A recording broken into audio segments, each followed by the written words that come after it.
I'm waiting for the nod, I guess. All right, we're ready to go. Good afternoon, ladies and gentlemen, and welcome. I'd like to call the meeting of February 5th for the Mount Pearl City Council to order. And welcome everyone. The first thing on the agenda today will be the actual agenda itself. I think everyone now has it in front of them. I do think I see one item to be added from the Corporate Services Committee report. And is there something else to be added as well? There is also an item from planning. Okay, I don't see that one here, but okay. Oh, it has been put in, has it? All right. Yes, All right. With those items on agenda, motion to accept it as presented, moved by Councillor Ledwell, seconded by Councillor Tessier. All in favor? Contrary-minded. Motion, therefore, is carried. This thing just had to go blank on me, just like that. Yeah, why does... Technology is beautiful when it works, guys. Here we are. The next item then would be the minutes and action report from our meeting of January 22nd. I will entertain a motion to accept the minutes as presented. Moved by Councillor Stoyles. It is seconded by Councillor Aker. Are there any errors or omissions to be recorded? Councillor Walsh. I believe during the last meeting we had a number of condolences that we passed along. Unfortunately, under 13051, I think Harry Martin was indicated here as a Mount Pearl resident. He actually was not a Mount Pearl resident. In fact, I think he was a resident of the city of St. John's with a long-time friend, and particularly of Baz and Cookie Meany, and many friends here in Mount Pearl, the brother of Cookie Meany. So I'd just like to make that correction. Clarify that. Good. Thank you, sir, very much. Any errors or omissions other than? Hearing none, I'll call it. All those in favor? Contrary-minded, motion is carried. Next item would be business arising. Again, this is from the minutes and or the action report of our meeting of January 22nd. Any business arising, if there is, please refer to it by the agenda number attached. Business arising. Going once. Going twice. Okay, we're sold on that. No business arising. Proclamations and presentations. Council, we have 3 today. And 2 of them we have guests with us that are going to address them. The first one obviously is something I think at this time of year we're obviously all anxiously looking forward to, and that is Frosty Festival 2013. And with us we have Mr. Roy Locke, who is both a past chair and the marketing chair this time around, I think, on behalf of the Winter Carnival Committee for Frosty Festival. And I'm going to invite Roy to come forward. And Roy, I want you to come up here and take this microphone because of the webcast. We're required to do that. And I want you to take a minute, obviously, welcome aboard, and invite you to go over some of the things happening for Frosty Festival 2013. Well, first, Mr. Mayor, I'd like to take this opportunity to thank yourself and Council for the opportunity to present here today. And also like to thank you for your continued support for the festival. And your committee, Ms. Tessier, Mr. Locke, for continued support, and your staff, of course, Jason Collins. It's a great team, and we continually get support from the whole council. This year is going to be another good year for Frosty Festival. This is our 31st year, and still going strong. Our sponsors are still solid behind us, and some are moving up. Scotiabank, for example, came on in a big way this year with a financial contribution, which moved them up to scale. All the rest are solid behind us, and it's given us the opportunity to present to the public the program that we like to present and you like to present. And one thing that keeps the festival going is remembering that why we're doing this, and it's for the citizens of the city, and give them the best product that we can possibly give them for the cheapest amount of money. We've been successful in that. This year, we went one step further for the community groups. This year is our first year that we're going to have that big bingo on Thursday night. Tickets are going well for that special event, and the money, the majority of that money is going directly back into the community groups that are helping us run that bingo. And the people came on, the community groups came on in a big way and are selling the tickets, and there are tickets still at the Glacier. We moved for the bingo.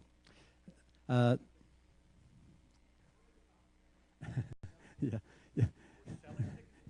Yeah.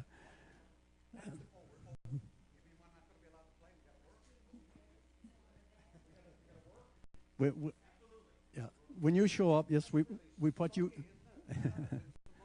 You have to work for the community, Mr. Yeah, and this year, of course, as you know, we're doing the opening on Friday, which is a free event and a food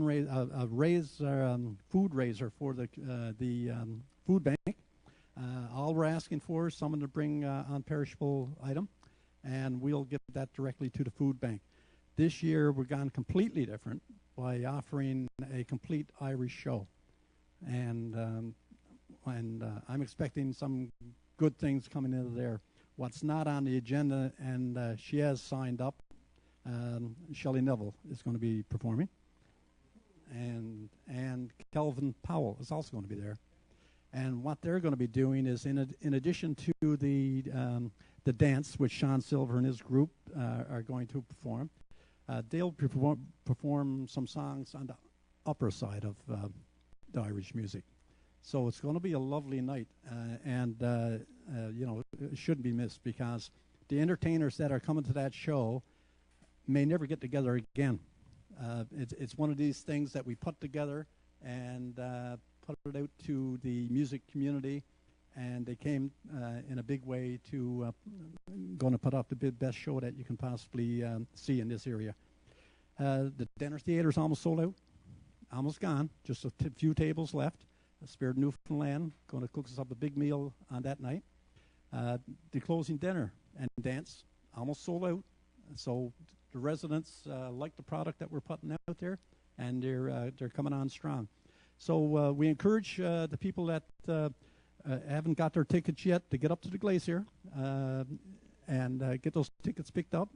There's a few events that appeal to different people in the community, and we try to have an event that appeals to everyone. And so, go up and pick the event that you would like to see, and come on in and join us. It's all for fun.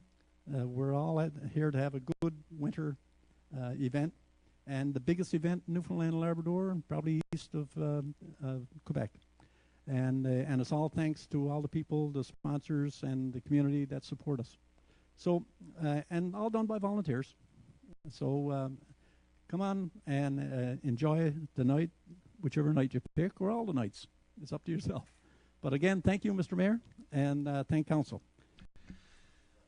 Thank you, Roy, very much. Good job. We are looking forward to the 31st Annual Frosty Festival. Do, on behalf of Council, pass along at your next meeting, because I know they're meeting pretty well every day, if not every second hour now, as they get closer and closer to the opening. Do pass along to the committee how much it is truly appreciated by Council and by the citizens of Mount Pearl, and a little hint, appreciated by a lot of folks outside Mount Pearl who come in and participate in some of the events as well. Certainly the extravaganza has always been fabulous. This year we're going to celebrate our Irishness, Councillor O'Tessier. So it's going to be a fun night and a fun time, and I'm anticipating we'll see hopefully a lot of people, not just a lot of Mount Pearlers, but a lot of people from the region come and celebrate community, family, and winter with us here, which, as you say, Roy, is what it's all about. It's tremendous. Thank you very much. Anybody with a comment? Well, yes. Being the team captain, though, I've decided there's going to be a pre-test this year, but we shouldn't get into that now. Right, going to be a pre-test this year. Could be to make it a 2 teams. Oh, I'd like that. That's a challenge and a half, hey. 2 teams. Councillor Ledwell. Thank you, Your Worship. I just wanted to say a word of thanks and congratulations to the Board of Directors and to all of the volunteers involved.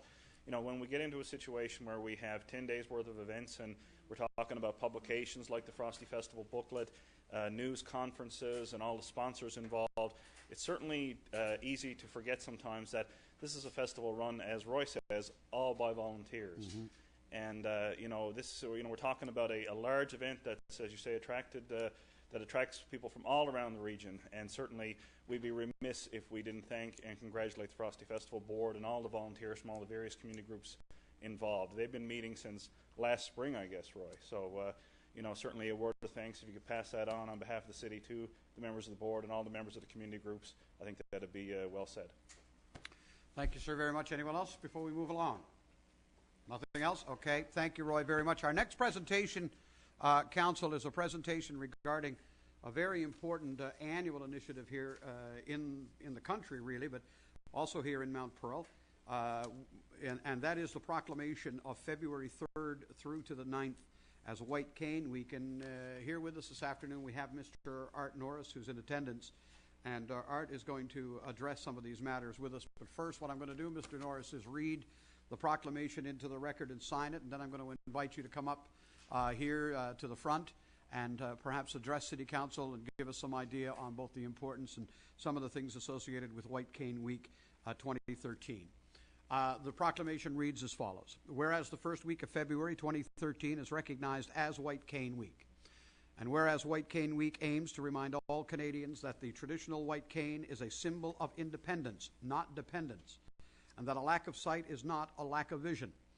And whereas this is the 65th year that this public awareness program has taken place in Canada and reflects the changing situations of people who are blind and visually impaired, and whereas White Cane Week is a program of the Canadian Council of the Blind, which has acted as the voice of the blind for over 60 years now, and whereas the Canadian Council of the Blind asks that service providers remove barriers that limit the fullness of life for our fellow blind and visually impaired citizens. Therefore, I, Randy Sims, Mayor of the City of Mount Pearl, do hereby proclaim the week of February 3rd to 9th, 2013 as White Cane Week here in the City of Mount Pearl. And Mr. Norris, if you would, I'm going to invite you to come forward, and I believe Ms. Lewis is going to aid us with that, and I'm going to offer you an opportunity to address White Cane Week activities with the City of Mount Pearl.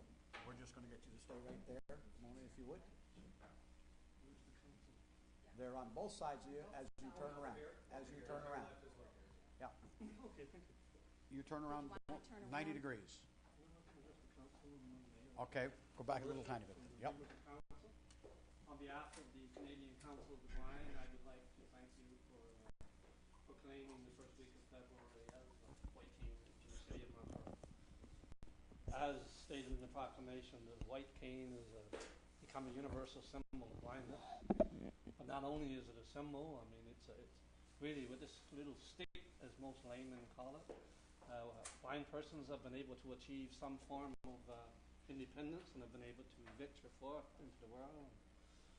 Find occupations such as lawyers and secretaries and social workers, and myself, I was a chartered accountant for a long time. Poor choice of vocations for a blind person, but anyway, such as it was.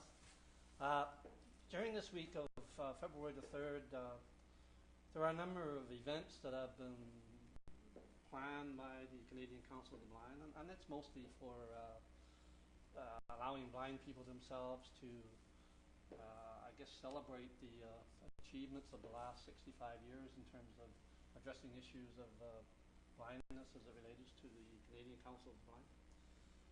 One of the primary functions that we've done is we have a blind curling team, and on Sunday they went to Ottawa and they're participating in the national blind and visually impaired curling bonspiel. So I should mention that two of the members of the team are from the City of Mount Pearl, and this is our 6th annual visit to Ottawa for this. We also, earlier on in the week before the curling team went, we invited the Lions clubs from the St. John's, Mount Pearl, Puchco area to participate in a mini curling bonspiel at the St. John's Curling Club. And that was held last Friday, and I should say that the blind curling team beat all the Lions, so that was nice. That's good. You don't need to smile so much. We also are having tomorrow night. We're having our this is an annual event that we do for White Cane Week. We have a crib challenge tournament with the members of the St. John's East Lions Club, and as I said, we've done that for a number of years. And I can add last year as well, the blind people beat the Lions in Crib as well. So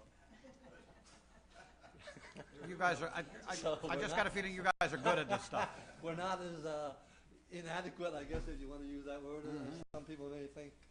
The other thing is that we are planning, in conjunction with the Puchco Lions Club, we're planning a games day tomorrow, or Thursday at the CNIB on the Boulevard. So these are just a few little things that we're doing, but primarily, the whole idea of White Cane Week is to, bring attention to the public about blindness and the issues of blindness. And as I've said, the white cane has become a universal symbol of blindness.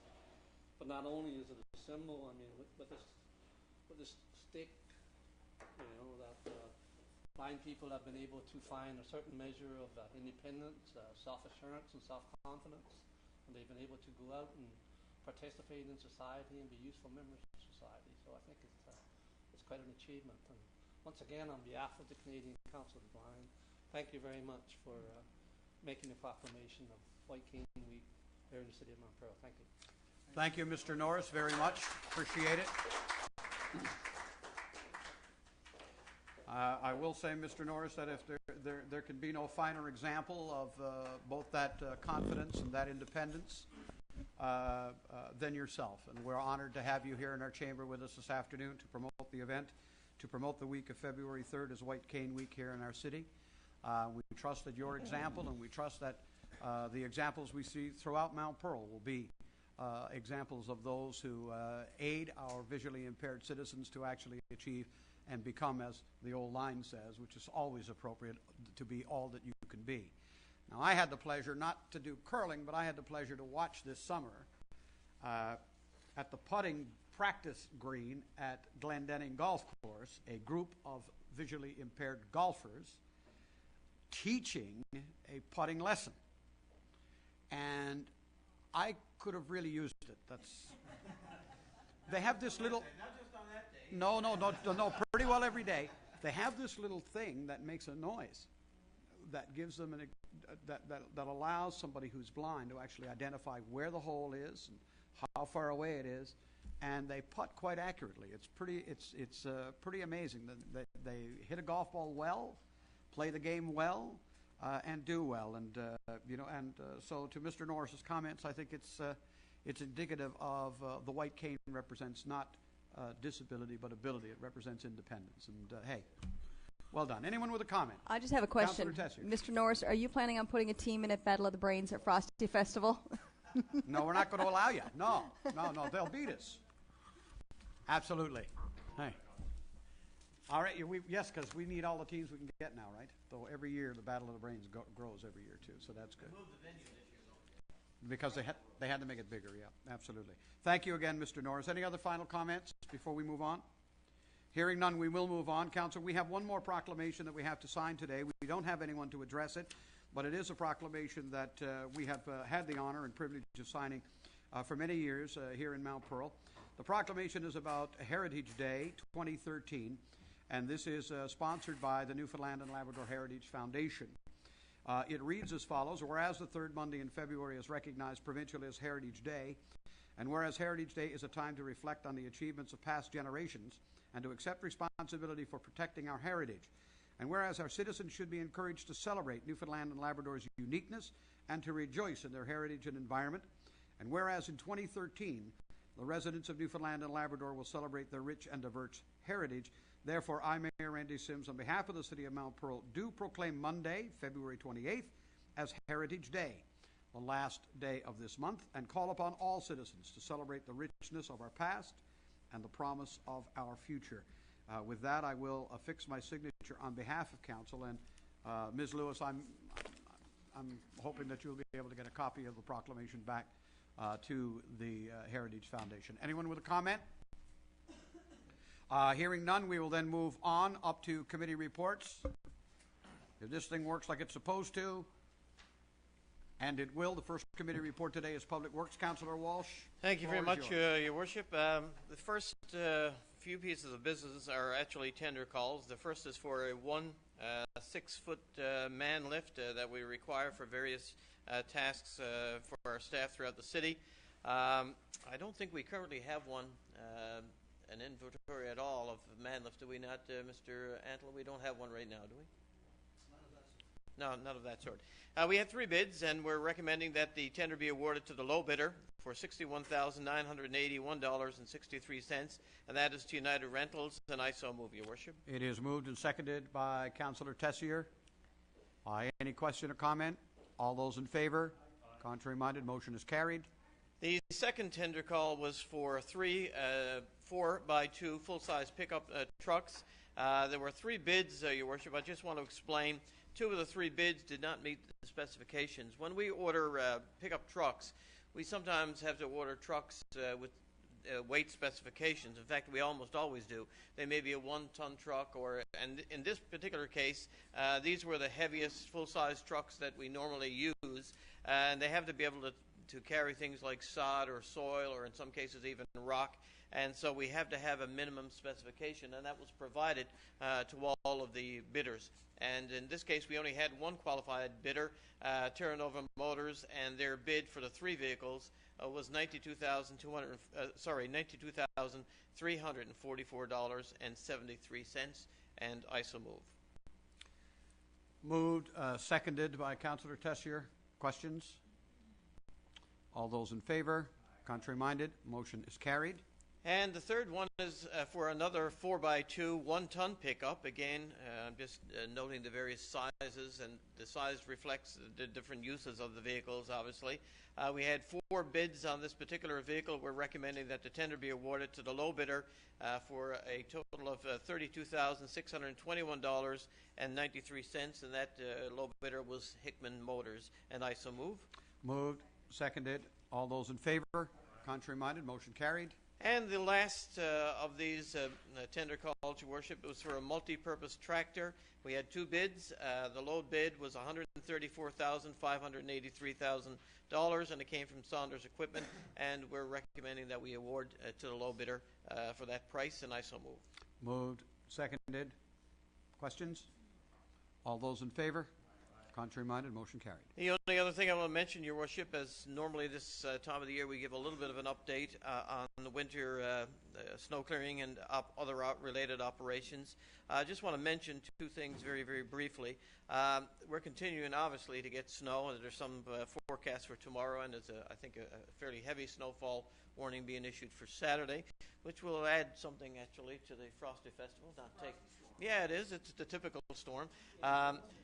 In recent days, in fact, over the last 10 days or so in particular, we've been able to get our snow groom around some of the trails and get them out and about, and it's only in the last week or 10 days we've been able to do that. As you can appreciate, when we have heavy snowfalls, our first obligation is to get the main roads, and then we move out from there.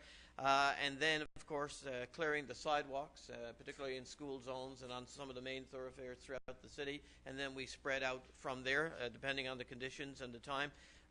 And I should add that the groomer, while it is great to have it out, it certainly, we can't allocate resources, human resources or equipment to grooming trails when the streets are not cleared or sidewalks are not cleared around school zones, and I'm sure people would understand and appreciate and support that.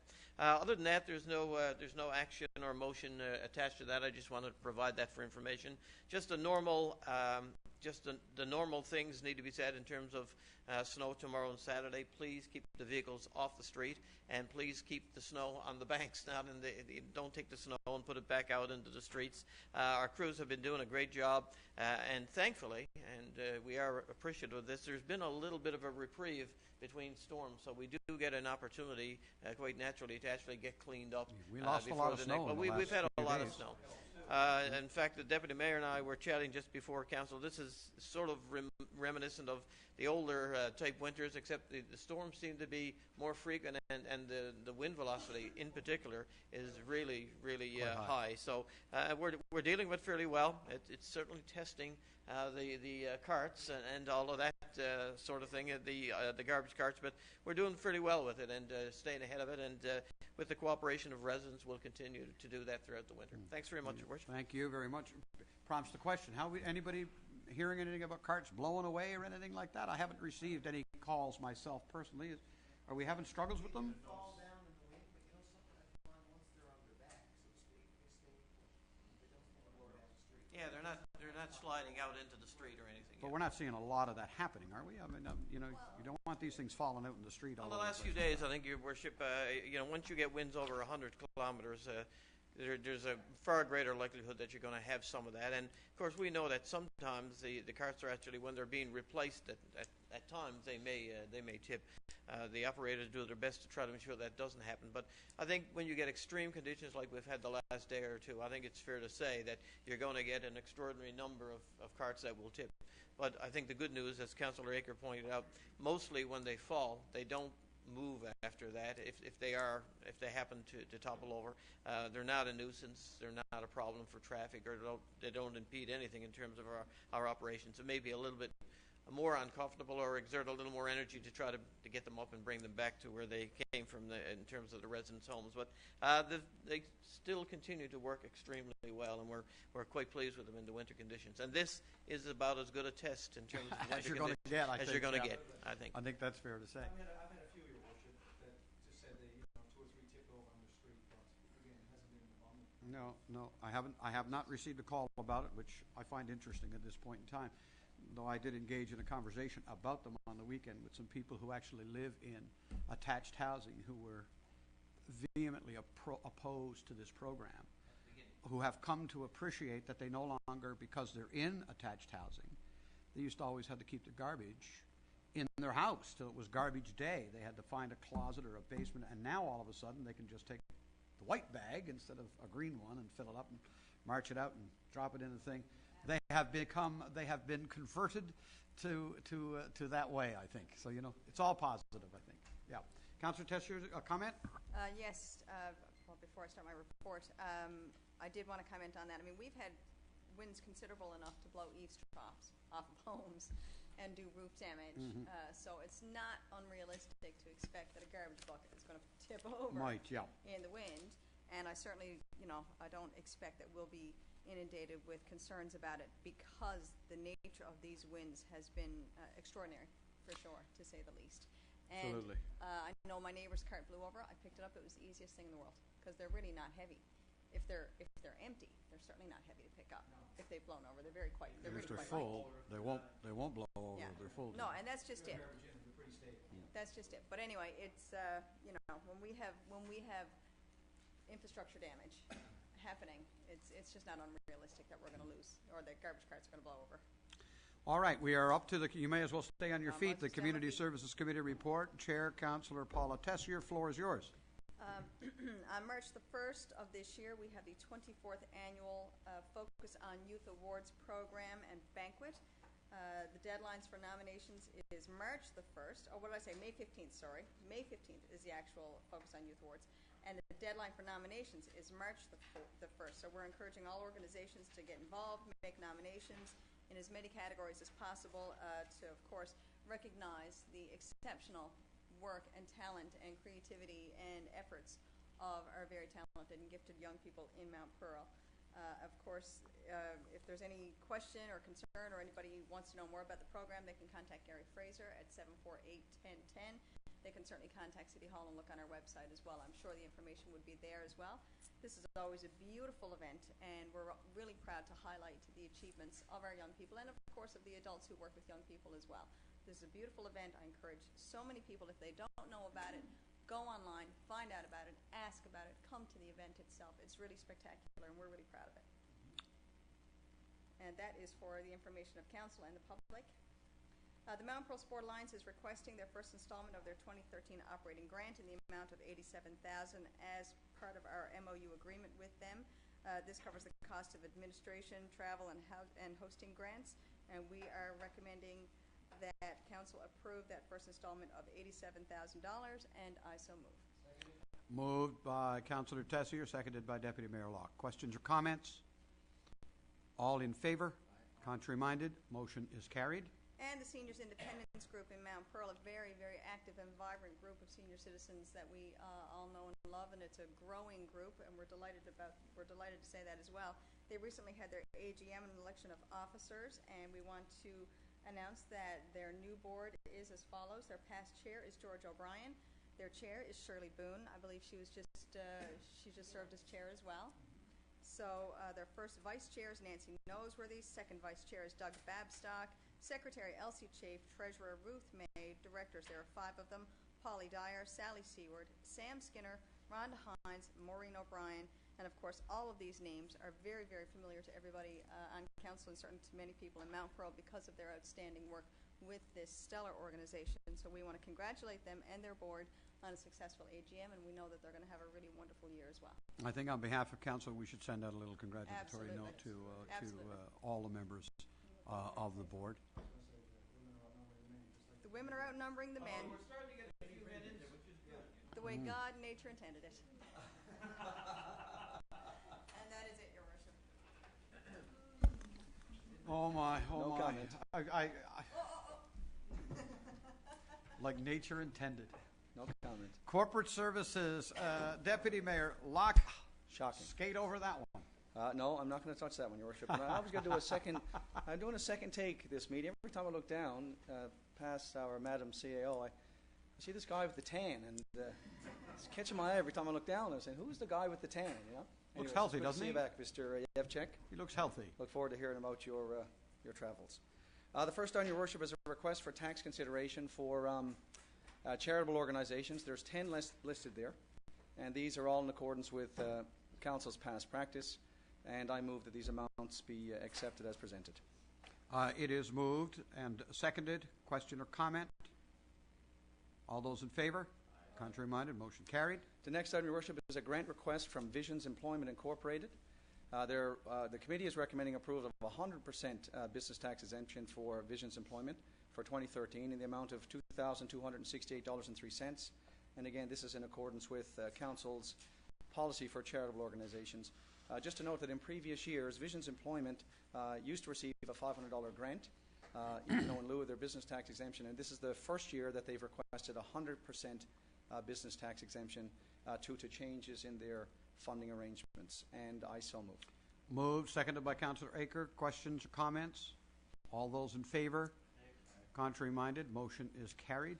The third item here, Your Worship, is a request for travel for 2 council members, our Deputy Mayor and Councillor Tessier, to attend FCM's annual conference being held this year in Vancouver from May 31st to June the 3rd, and I so move. It is moved and seconded. Question or comment? All those in favor? Contrary-minded, carried. Invoices for council approval. We have 22 listed here today, and they total $2,441,818.85, and I move that the amount be accepted as presented. Moved and seconded by Councillor Aker. Any question or comment on all or any of the 22 invoices for approval that we now have in front of us? Anybody? I see well, we're going to get an update on The Recplex. the Recplex anyway, but I see $1.4 million going out. We spend some big money every now and again, don't we? Indeed. General liability insurance, $136,000. Automobile owners insurance, $99,000. Costs a lot to run this man's Yeah, town. well, that's the cost of doing business. All those in favor? Contrary-minded? Motion is carried. The next item, Your Worship, is for information. Councillor Walsh was speaking earlier about our snow clearing operations and the abundance of snow that we've had. The committee was advised that the Occupational Health and Safety Officer, along with our Communications and Marketing Officer, they've been working on a safety awareness program that has been delivered to the schools in Mount Pearl, and it focuses on winter safety in relation to snow clearing and winter maintenance. And it's always a concern. I know when my boys were younger and they'd be out on our front lawns in particular, they'd like to make snow forts and dig tunnels and all that sort of stuff. And of course, with our snow blowing operations proceeding, as careful as we are with our staff out in front of the blower and making sure that all the safety precautions are in place, I think this is a great initiative to get into the classrooms, to educate the children as well as the parents about the potentials. Despite all the safety measures we have in place, it doesn't hurt to have the children also educated on the safety of the winter clearing programs. So this is designed, I think we borrowed from the province of Nova Scotia. They have a mascot there, it's Sammy the Snowplow, and with a decal, and it has an interactive workbook, and they go into the classrooms with competitions and the like. And we asked the government of Nova Scotia, and they kindly allowed us to use their program until we can get our own sort of program up and running, and we plan to do so. So it's again designed to help children be aware of the dangers of playing in the snowbanks near operating snow clearing equipment. And again, our occupational health and safety officer met with the schools and rolled out a program with the schools in Mount Pearl during the week of January 27th. This is also going to include a contest to name our plow, name the plow. And we're going to ask the children, the classes, to have a little contest to design a logo or an image that may possibly be used on some of our snow clearing equipment in the future. This contest is designed to close on February the 25th, and then the winners will be announced early in March. And this is usually exciting for the young kids. They usually latch on to such programs and make it fun. And it's nice when they can see their own artwork, perhaps on some of our city vehicles. I think it's great. So that's an FYI. I do think it's great as well. That's it for the kit, Your Worship, and there are two others outside the kit today. The request for proposals for insurance services. In committee, we were advised that a request for the proposal for insurance services was recently called, and we received proposals from 5 insurance brokers. They're listed there: Wedgwood, JLT, Caldegro, Steers, AON, and Marsh. The proposals were evaluated based on price, basic and enhanced coverage, underwriter strength, risk management services, and the claims process. And based on this analysis, the committee recommends the acceptance of the proposal put forth by AON Reed Stenhouse Incorporated to provide insurance and risk management services for the city for 2013, based on the quotation provided, which totaled $322,032, and I so move. It is moved and seconded. Question or comment? Is this a change, or is this, have they been our provider? This is change in provider? Change, yeah. Mr. Silver? Yeah, this is a change. Our previous provider was actually Caldegro. And we Okay. also were with Wedgwood at one point, were we not? No. Okay, so what was... I think that's a different insurance piece. Okay, no, that's fine. I'll just leave it. All right, thank you. Any other questions? No, thanks. All those in favor? Contrary-minded, motion is carried. And the last one for me, Your Worship, is a sponsorship request from the Connect Club of Mount Pearl. They're requesting a sponsorship in the amount of $1,500 for the Kinvention 2013, the Kin Canada National Conference, and it is a cute name, right? And that's being hosted in Newfoundland, Labrador, by the Connect Club of Mount Pearl. So again, they're requesting the sponsorship, and we're recommending approval for this sponsorship, and I so move. Moved, seconded. Question or comment? All those in favor? Contrary-minded, motion is carried. And that's it for me, Your Worship. Official title is Mummers Convene. Mummers Convene in Mummers 2013 Convene. That's nice, too. here in Mount Pearl. We're going to actually raise the flag for a week, and all of that's going to be good. Next committee report, moving along. The Economic Development Communication Tourism Committee report. Councillor Stoyles, please. Thank you. A couple of items. Athletic Business Magazine, 1/6 of a page for $1,150, and a third of a page in the show guide for $500, and a 1/6 of a page for $1,500 in the Oil and Gas Magazine. And I so move. It is moved, seconded by Councillor Walsh. Question or comments on any of this? Councillor Stoyles? This is our budget items. This is something that we've done every year for a number of years. And, we've always sent somebody to the Oil and Gas Show for a number of years. I think it was sent out to council back a while ago to see if any councillors was interested in going down to professional development money. But this is something that we've done for the past number of years. Very good. Thank you, Your Worship. Question has been called. All those in favor? Contrary-minded? Motion is carried. That concludes economic development then. Engineering Services, Councillor Ledwell. Thank you, Your Worship. First item on our agenda this evening is, as you mentioned earlier, the update on the multiplex.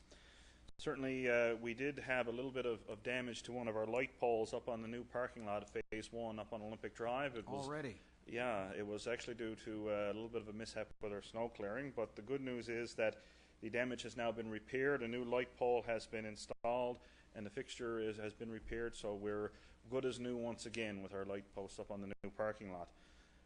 Also, the mechanical room foundation work is ongoing. We have the fitness center. The foundation work for that part of the building is certainly ongoing. And as noted, certainly you can now see the steel going up. The steel erection is ongoing. Certainly it's starting to look more and more like a building every day, so that's good news. We also have now the rear of the glacier opened up for city snow clearing. Certainly, for that particular area, that's a great help when we're doing our clearing. So that's a good piece of news there. I guess the best news is that we're now over a third complete. We've reached 35%, so the number keeps going up. And of course, you can see updates on all the progress on with our new camera that we've got installed. You can now see pictures from January 2013. They're never going to let me get over it. The Randy Cam. The Randy Cam.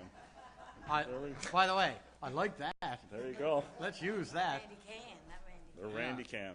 I'll use it in the next update. Next There you time, go. the Randy Cam. There you go. It's looking great, though. It's coming together. It certainly is.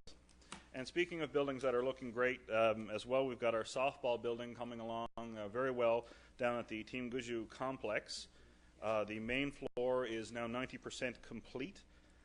We have the posts in place for the accessibility ramp, although the ramp is not yet completed. The deck work is completed. We have a lot of the paint and plastering work that's now ongoing, and certainly we remain on schedule for a early 2013 completion. Certainly, we'd be remiss if we didn't, mention the patience and understanding and also the help with the project from the men's Mount Pearl Slow Pitch Softball League, who have been involved with this project since day one, as well as the contractor. Certainly, it's been a long process. You may even say we've gone into extra innings with this one. However, things are going well, and 2013, it'll be ready for the spring. So good news all around. Excellent, sir. Thank you. You're welcome. That's good. That concludes engineering today. Anybody with any questions on any of these major capital activities at this point? No? Great progress. Planning and Land Use Development Committee, Councillor Aker. Thank you, Your Worship. Yeah, 4 items in the main kit, and there's one outside the kit today. First item, Your Worship, is the proposed adjustment to our schedule of rates and fees as it relates to the calculation of building permit fees. There's 3 changes proposed. The main one is that we want to, on a go-forward basis, treat the new residents to be the same as extensions, because we're finding that that extensions are costing quite a bit of money, and it seems more appropriate to value the fee charged to a homeowner. This is on the residential side. Instead of being based on the dollar value, perhaps it should be like a building construction, should be based on the square meterage or the size of the particular residence. So what we're recommending is that we use a rate of $3.87 per square meter for subject to a minimum $250, and we use that for extensions as well. So we're going to change the value there. Basically the issue there is fairness. We'd also like to, for major renovations, put in a lower fee for any renovation that goes above $100,000. So for the first $100,000, the calculation would be $9 per 1,000, and this is like a mill rate, I guess, and $7.20 thereafter. And this is more correlated with the cost, effectively, of the city processing some of the applications. Mm-hmm. And the final item is to on the commercial building permit fees. Like with new buildings and extensions, we have a $100 minimum. We don't have that in our regulations at the moment, so we want to put that in. So I'd like to move these 3 changes. It is moved and seconded. Just a quick question, Councillor Aker.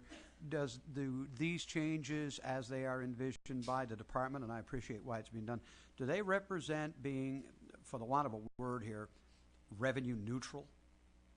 Or are we looking at this that in actual fact this results in more pressure on developers and greater income for us? Where are we with that? Generally speaking, I think on the extension part, that perhaps is not going to see necessarily, as long as extension is not a big line of there's no way to say definitely renovation but activity. I guess what I'm getting at is this is I not think designed to increase revenues somewhat of for a the city. reduction. This is a fee reduction, generally speaking. Yeah. It would actually possibly be a reduction. But a very small, immaterial one, given so the level of extension. If we say, and I think in terms of media asking about this, to say that it is primarily designed to be revenue neutral is where we are. There's an understanding that depending upon The size of the applications made will depend upon outcomes, but the effort here is to make it fair and still be somewhat neutral in its application to us universally. Okay, all right. Thank you. That makes sense. Anybody else with a question or comment? Because this one's a little bit complicated. Councillor Walsh? I have no problem with any of it. I just wondered from a logistical or technical perspective, when we actually pass our budget with rates and fees included, this doesn't contradict that in any way, does it? This would change it, actually. Yeah, we'll change it, I know, and it's a separate motion, but I'm just wondering if you pass a budget that has rates and fees set, and that's approved for a year, I'm wondering if there's any contradiction of that in this. I don't think that we would require, let's say, from the point of view of procedure, I'm going to say I don't think we require a rescinding motion of any kind. We're just updating or changing the rates as we go forward. I have no problem. But that's, I'm making that only purely as an assumption the CAO might be able to explain, or maybe Councillor Aker actually knows. But Councillor Walsh makes a good point. If this had a material impact on our budget, we'd have to do the two hand in hand. But the level of activity for extensions is immaterial, and otherwise we would, if it was material, we wouldn't bring this motion forward till next December. And Gotcha. in most cases, it's saving. Yeah, so that's a good, but that further proves the point I asked about. That's good. Any other question or comment on it? Hearing none, then we will call it. All those in favor of the fees as presented, say aye. Aye. Contrary-minded motion is carried. The next item, Your Worship, is the Commissioner's report as it pertains to the municipal plan amendment and the rezoning pertaining to the land area known as 166 Park Avenue here in Mount Pearl. City was proposing that we redesignate in our municipal plan. We redesignate that to residential, and also in our building development regulations, we redesignate the zoning to apartment. The Commissioner held the hearing. Mr. Ernest Boone was the Commissioner, held the hearing on December 17th. There was good attendance at the hearing. I think 5 members of council were there, plus 2 or 3 members of staff. In addition, we had 4 families, I'll say, come out from the neighborhood. One family spoke in favor of the proposed change in the municipal plan as well as the zoning, and that was primarily based on some activity that's happened down there. She's a long-term resident in the area, and some of the activity that's happened since the school site was vacated, in terms of hanging out, drugs, drinking, and all that kind of stuff. She spoke in favor of it.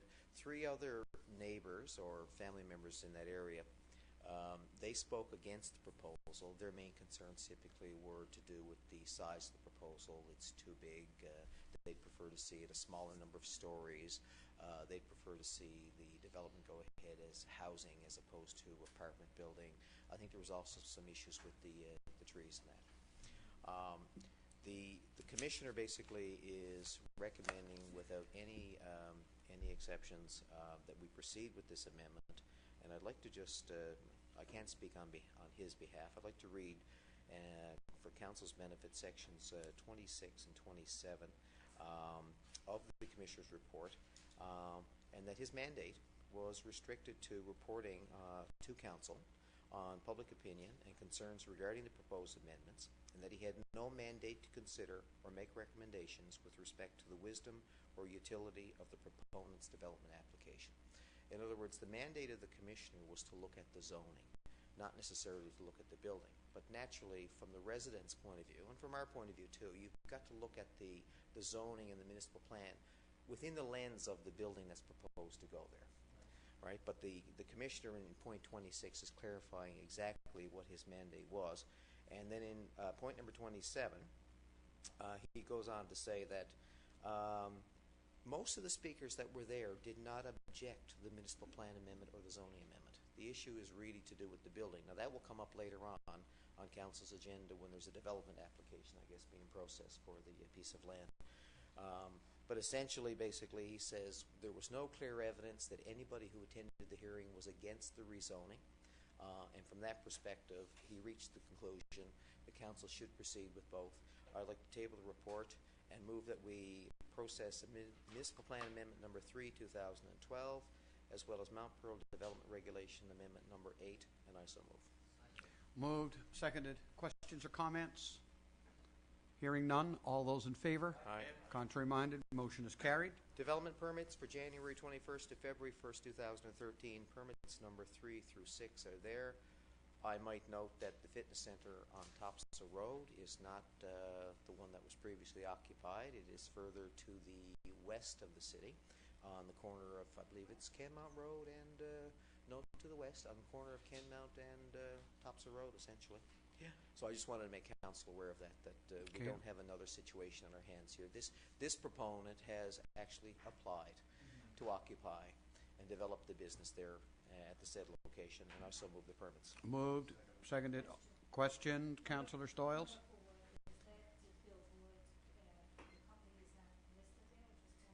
It is. It's the one that was approved at the last council meeting where you abstained. Mhm. Okay, we will call the question, recognizing as well that Councillor Stoyles will abstain. All those in favor? Your Worship, I don't believe you're allowed to abstain. You can declare a conflict. Defer your conflict and not vote, yeah. That's what I mean by that. Yep. All those in favor? Contrary-minded, motion carried. We have permits now for January 19th to February 1st. The residential for the period is $24,000. The commercial for the period is $163,500, and I'd like to move both, please. Moved, seconded, all in favor? Contrary-minded, motion carried. Next item out of the kit, guys, is the Moffett Road Subdivision Agreement Phase 1B. This has all been previously approved by council. Basically, we have the agreement. We're trying to give the CAO and the mayor the authority now to basically process this. The proposal is to construct 20 single-family detached dwellings without apartments. Lot numbers 35 to 57 Pollux Street, odd numbers only, and 24 to 40 are the even numbers. Location and site is located within the city of Mount Pearl, of course, to the west of Moffett Road, east of the Beckland Industrial Subdivision, and I so move. Moved, seconded, question or comment? Going to be nice. Going to be nice. That's it, Your Worship. All those in favor? Contrary-minded, motion is carried. That, council, concludes all committee reports. We'll start on new business. Item 10, going to begin on my right this week. Councillor Ledwell.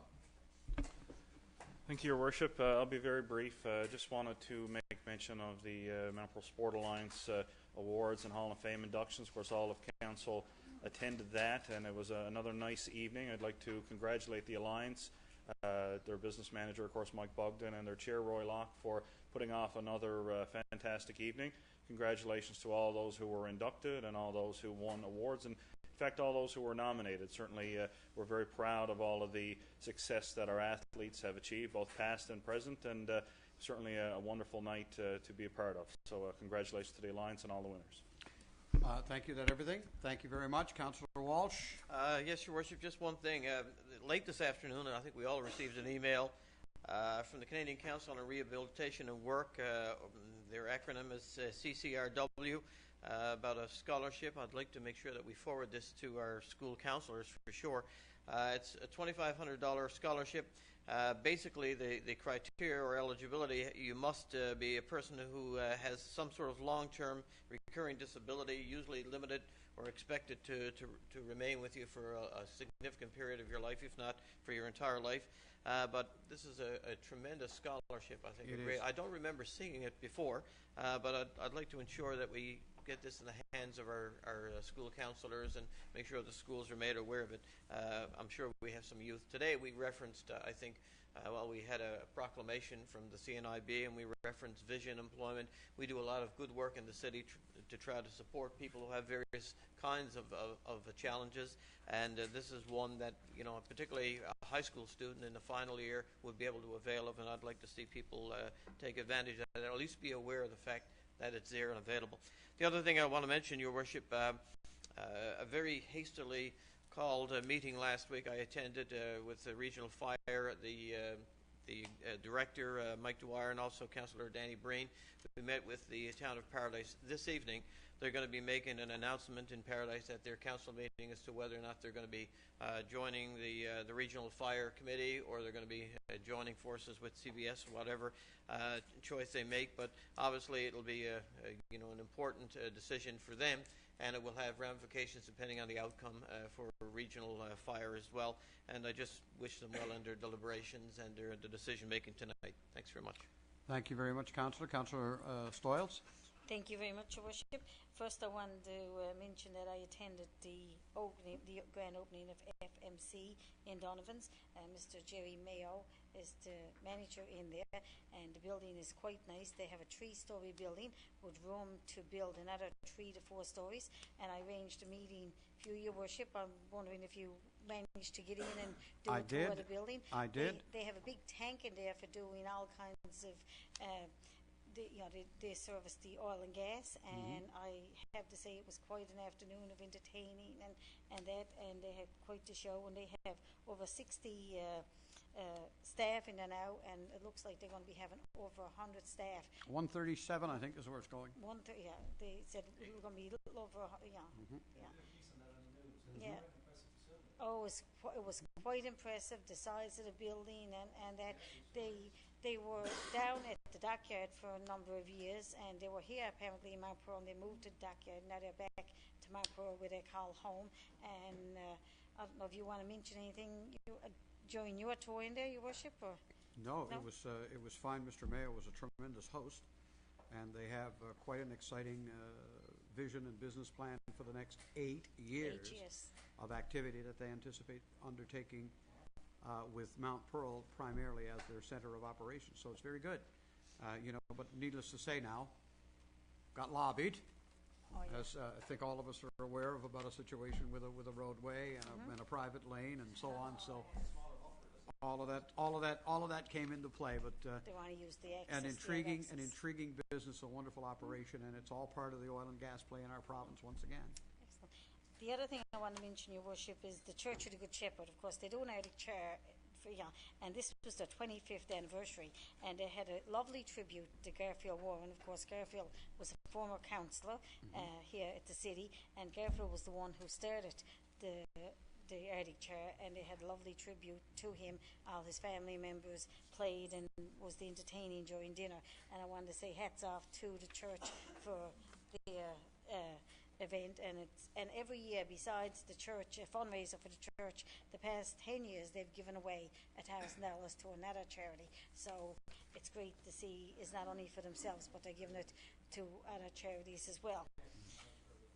Also, Your Worship, I wanted to pass along my sympathy to Norm Snellgrove on the passing of his dad, and I wanted to say thank you to Jason Silver and Janice Sacre for taking the time out of their busy schedule to go and attend the funeral. It was so nice to see staff members there, because it was in Greats Cove, so it was a couple of hours. Yeah, it was in Greats Cove, so it was a couple of hours drive to go to it, so it was great to see staff doing that and being there to support other family members. Staff members and their family. Also, Your Worship, I wanted to say we had someone who retired last week, Jerry Power. I wanted to say thank you to Mr. Power for, I think he was with us for close to 30 years, but a lot of it was part-time. He was a temporary worker, a seasonal worker for 12 to 15 years in the beginning, and I spoke to him just a couple of days ago, and he's looking forward to his retirement, and wanted to say thank you to him for all his work that he's done with the city. And that's it for me, Your Worship. Thank you very much. Deputy Mayor? I just have one item, Your Worship. Councillor Ledwell mentioned the Sport Alliance, which was a great event, the Hall of Fame. And one of our workers at the Glacier was mentioned there, Tony Fowler, by Ralph, that won the award. And I just want to publicly mention I had a student here. I've drawn a blank now. His name, Philippe Borman. He was from Brazil, and he had never been skating. So I took him to the Glacier, and of course met Tony, and he gave a complete tour of the place. He is such an ambassador for the Glacier, and it really touched the heart of Philippe. So if you would pass it on, please. I mentioned to Tony the other night, but I want to do it publicly. So that's it. Thank you, Your Worship. Thank you. Councillor Tessier? That's a great story. We received some information about the Mount Pearl Marlins meet that they had last week. They hosted the East Satellite Meet here in Mount Pearl. It is a big meet, and some of the top achievers actually are members of the Marlins, which is no surprise to us because we love hearing the good news and the good work that they're doing. But we want to highlight them. In the 10 and under category, Rachel Legg was the top achiever from the Marlins. Oh, she was the top achiever for the girls under 10, so she's with the Marlins. In the category of 11 to 12, Noah Cumbie and Natalie Smart from the Legends took those top honors. In the age category 13 to 14, for the boys, Dustin Budden from the Mount Pearl Marlins tied as top achiever with Colin Smith from the Legends. And from the girls, there was a tie again. Laura Pittman from the Marlins. She tied with Catherine Silach, I'm going to say, from the Legends. And 15 and over, clean sweep. Boys, Gavin Dyke from the Marlins, and girls, Becca Dyer. So they continue to set records, place, with top honors in so many of these meets, and we're really proud of them. And Tammy Lahey, of course, is the president of the Mount Pearl Marlins as well. Fabulous volunteer within our community. She also said that at the meet there was all kinds of buzz and excitement about our new pool. So needless to say, the Marlins are counting down the days till the water is poured and they can hop in. But anyway, we just wanted to highlight these achievements of our swimmers this week again. Good stuff. Thank you very much. Absolutely wonderful. Councillor Aker. Well, my list is all checked off. Every one of you discussed the exact same things that I Yeah, it did, kind of gets to and, me. I never get to talk about anything. No, but I got it Your all Worship, done. I have one item that I want to talk Yeah. about, and it's personal. It has nothing to do with you. I want to talk some smack, some positive smack. We have one person in this room who actually predicted for the Super Bowl that the Ravens would win, and she did this back in August. She won her pool. And not only that, Why does that deserve any recognition amongst 49ers fans? Because I'm so proud of you. And at the end of the day, somebody in the Tessier family has to be happy about the NFL. And I'm not surprised it's you. You know what I'm saying? So if you pass on my congratulations to your husband. And anyway, congratulations. Job well done. That's not for the minutes, and that's all I have. Well, he forgot something. I have one other thing, too. He forgot something. Not only did I predict that the Ravens would be in the finals, I also predicted that the 49ers would be in the finals back in August. Well, obviously, when the Masters pool comes up in April, I'm going to be looking to you for some advice. She should buy a lot of tickets. Deputy Mayor? I forgot one thing, Your Worship. I was speaking forgot about something. Philippe. I failed to mention that Madam CAO, Philippe was hoping to come down and take in one of our council meetings. He was such an enthusiastic student. He wanted to learn as much as he could about the city. Unfortunately, we had the snowstorm that day, and he had to walk down. He was on foot, so he couldn't make it. So the next day, I mentioned it to Miss Peach, and she said, sure, invite him down Wednesday. So Miss Peach went and actually picked Philippe up at his house and took him down to City Hall. I met him down here. She gave him a wonderful tour of the facility, and I took him around, and all the people, all the staff here were so friendly to him and explained things to him. And she gave some little mementos from the city of Mount Pearl, and on Facebook he was delighted with it. So again, he was really touched by the generosity. Did you give him one of the little plastic garbage cans? Yeah. I don't have one. He had well, it's down in Brazil right now. So I mean, he was it's in delighted. Brazil, but I don't get one. What? Yeah. So That's I Jerry wanted to Antle mention will that. give me one. I wanted to mention that, Your Worship, because I overlooked that. And again, just to reiterate, he was very complimentary of the kindness of many. He did eventually get to go skating at the glacier, That's wonderful. and and he said it was much harder than what it looked. And he was very happy that he had his helmet. And the other thing is, some of the students took him tobogganing down in Bowling Park, but they failed, 17. They failed to give him snow pants, and it was probably the coldest day of the year. And I said, how was it? He said, it was great until my legs started to burn. They near froze him to They nearly death. froze him to death. So on Facebook, he contacted me with a picture of him on the beach, and he said, this is how you're supposed to live, on the beach, not in the snow. He may be right about I just that. wanted to mention Miss Peach on that, Your Worship. Thank you very much. One small item that I will reference then, everything else, as Councillor Aker so accurately says, by the time they get to it, it's all been handled, and very well, Council. Just want to make reference to one thing. I did have the pleasure again this year, last week, of attending O'Donnell High and presenting all of the bronze and silver awards for the Duke of Edinburgh this year. And that program is expanding. 40 young people there that actually receive either bronze or silver awards. And a bunch of them told me that they actually do intend to go on and try and achieve gold. which is really, really good. So everybody, that being all that needs to be said for this day, I'm going to entertain a motion to adjourn. It is moved by Councillor Ledwell. We stand adjourned. Thank you, everybody.